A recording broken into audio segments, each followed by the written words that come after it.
Thank you so much for joining us. This is 10 out of 10, the podcast that aspires to get you 10 takeaways in just 10 minutes. I'm Mark Schumacher, and as you know, we focus on leaders in and around the home furnishings industry, and today is no different. I'm going to introduce our guest in just a second, but first I want to thank the sponsors of 10 out of 10, Synchrony, Fortiva Retail Credit, American First Finance, and Versatile. Now, together, they create a unified platform that, through Versatile's technology, connects Synchrony for prime promotional offers, Fortiva for second look financing, and payment options from American First Finance so customers can quickly get a yes in store or online. My guest today is Raffi Holzer. He is the co-founder of Palazzo, an AI-based company that focuses on design. But Raffi, I'm just going to be honest and tell people that the primary reason I have you on today is really to talk a lot about some of the insights you have about companies and how they interact with AI. So first of all, thank you so much Perfect. for joining us. I appreciate you very much being here. Thank you for having me. Let me ask you this. There are three things that I've seen in research here that they claim are really the failures of any interaction with AI that a company has. And they are lack of clear strategy, integration issues with current systems, and a lack of talent or expertise in AI. First of all, do you agree with those three? And I'm going to start the clock here for our 10 minutes, but what do you think are the key areas of failure and ways that today we can really kind of talk people through it and help them be successful? So the lack of clear strategy one sounds honest. I'm going to be honest. Most of those sound like management consulting, pablum that people can put out there so that Love it. they can sell themselves as selling you that strategy. Okay. Reminds me of the I think it was a book by Kissinger. Does America need a foreign policy? The idea is like just react to the problems as they come up and make you don't need a policy and let everybody know about it. You just need to do what makes sense in a given moment. Okay. Um, and I think the same thing is kind of true of AI. It's not about necessarily a holistic strategy for integrating AI into everything. It should happen of its own course. I'm not saying don't integrate AI into everything, absolutely do, but strategizing about it is just not leaping into the problem. Just start tackling problems with AI, and that's how things start happening. I love the Um, fact that you're calling that out right out of the gates. But let's do this in the 10 minutes we have. Then let's sure. really slice this a little bit. One of the questions I always have but how does a company ensure the fact that they are not going to abdicate, if you will, their brand if they connect with AI, rather than feeling like they're a cookie cutout? So what are the ways that a company can ensure the fact that they're not abdicating that to AI? It depends what you're doing with AI, right? I don't think you need to care about your brand with respect to AI if you're helping it, if you're having AI help you with your back office, right? That's not what people are concerned about. If you're having AI help you with customer service, for example, taking customer calls, or responding to customer text messages or messages online, I think that's where people get afraid about what it might do to their brand. Similarly, if they're using AI for image generation when it comes to lifestyle and content creation, people get concerned about AI giving them kind of generic pablum as opposed to stuff that's really on brand for them. Mhm. The thing is, AI will give you generic stuff if you give it generic inputs. But if you really learn to use AI well, if you have some basic command of the things that it's capable of, right? What AI can effectively replace, for example, when it comes to marketing, is a whole host of major expenses, right? You have your principal photography, you have all the merchandising that goes into that.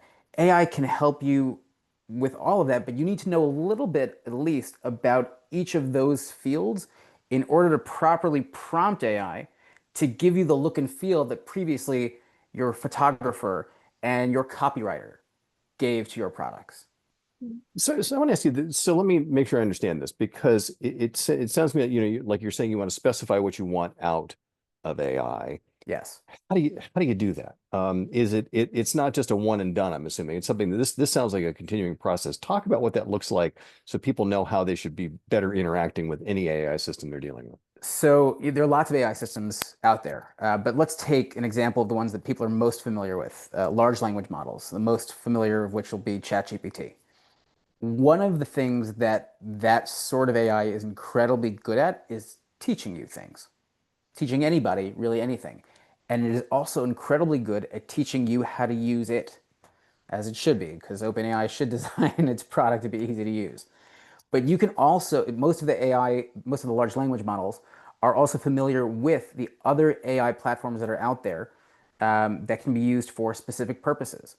The place to start, right, is to jump in with both feet and to just start asking questions. So the first thing I would do, for example, if I were running a furniture retailer, is have a conversation with ChatGPT about your brand and what you do, give it a little bit of information, and start asking questions about what you can get out of AI. Now, I'll cheat a little bit here and tell you Okay, please. some of the answers you'll probably get.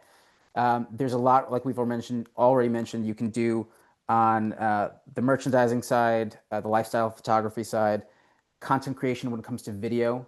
That's one of the things that's more the bleeding edge today, but is really incredible from a single photo or a pair of photographs. You can take the beginning frame of a video, the end frame of a video, with a text prompt, create the narrative that ties those two frames together, and a few minutes later, you'll have a stunning video that looks like a professional videographer shot it, and you didn't have to hire the models, you didn't have to have the space, the camera, or the professional actually doing it. What AI requires of us all, I think, if we really want to take advantage of it, I think it's bringing in the age of the generalist, right? We are used to being incredible specialists, and that's how we get compensated in the modern market, right? You have to be an expert at one incredible thing, but AI can do so much. You just need to know a little bit about the various fields AI is going to help you in order to prompt it, tell it what to do correctly.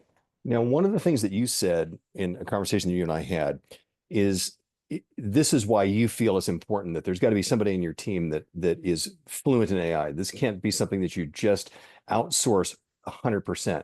So you really want somebody on the inside that is leading that conversation, if you will, with AI, correct? Yes, and if there's a strategy that needs to be had, it's that. It's about the people. So, you mentioned those 3 points at the beginning. I think the most important one of them is having the people who are familiar with AI in your company who can actually take advantage of it.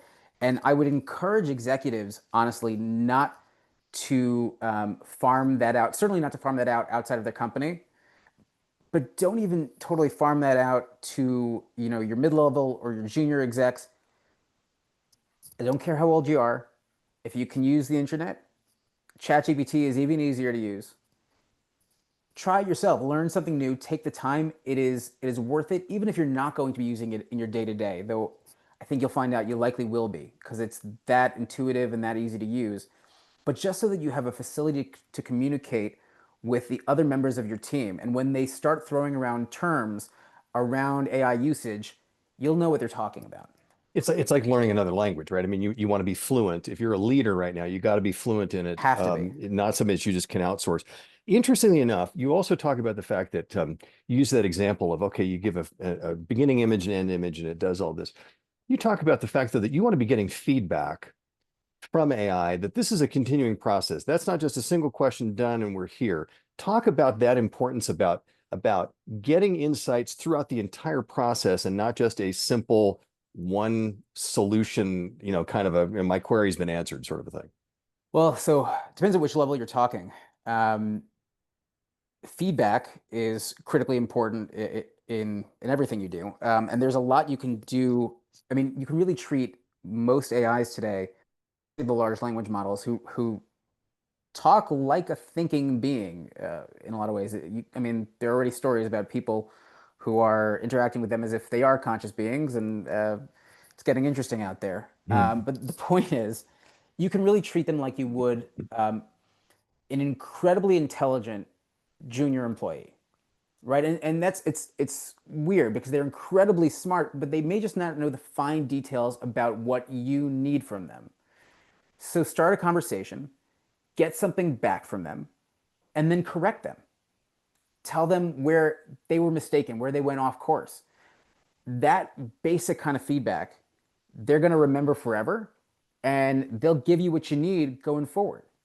So Interesting. Okay. try a couple of times. There's a whole nother level of feedback that you can take it to, which is, comes to fine tuning, and you're really, that's where you bring in the AI engineers, but you can really fine tune a particular AI model to give you exactly what you want for very specific purposes if needed.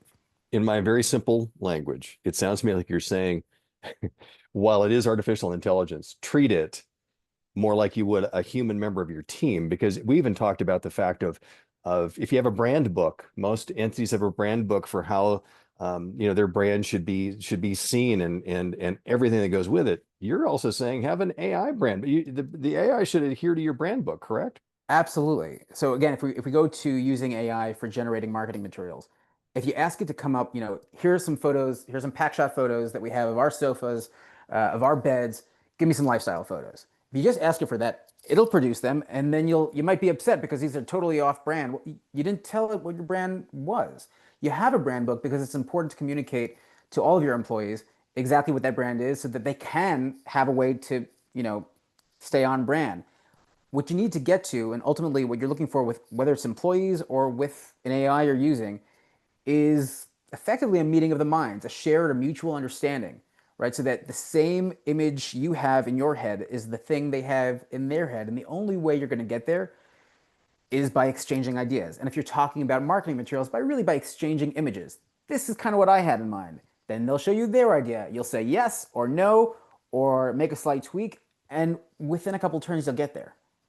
Believe it or not, that's our 10 minutes.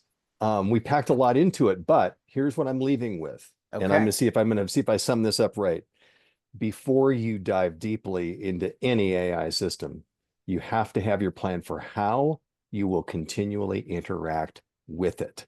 And I just love that, because it's not a question of just, invest, set it, forget it. I don't have to worry about it. So I'm hearing interaction is the key.